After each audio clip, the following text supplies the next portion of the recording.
नमस्कार. महाराष्ट्र योजना कॉर्नरमध्ये आपल्या सर्वांचे स्वागत आहे.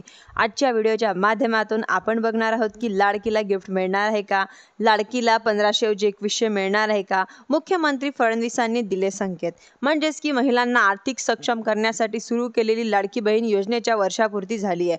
म्हणजेच की मात्र विधानसभेच्या निवडणुकीमध्ये आश्वासन देऊनही वर्षभरात लाडक्या बहिणींच्या हप्त्यामध्ये वाढ झाली नाहीये. या पार्श्वभूमीवरती रक्षाबंधनच्या दिवशी म्हणजेच की मुख्यमंत्री देवेंद्र फडणवीस लाडकी बहीण योजनेचे पैसे वाढवण्याबाबत मोठं विधान केलं होतं.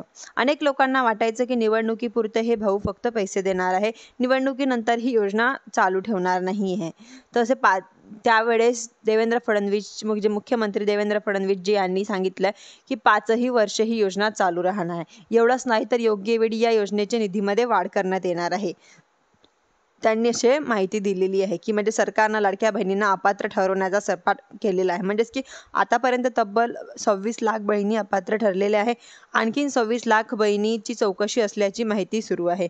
जिल्ह्यांमध्ये किती लाडक्या बहिणीची चौकशी सुरू आहे पाहूया. नागपूरमध्ये 5 लाख म्हणजेच की 5,19,262 लाभार्थ्यांपैकी 95,400 लाडक्या बहिणींची चौकशी. अमरावतीमध्ये 678,000 पैकी 59,837 लाडक्या बहिणींची चौकशी चालू आहे.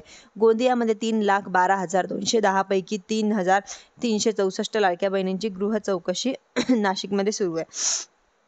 गोंदियामध्ये नाशिकमध्ये 15,35,000 पैकी 1.5 लाख लाभार्थ्यांची चौकशी सुरू आहे.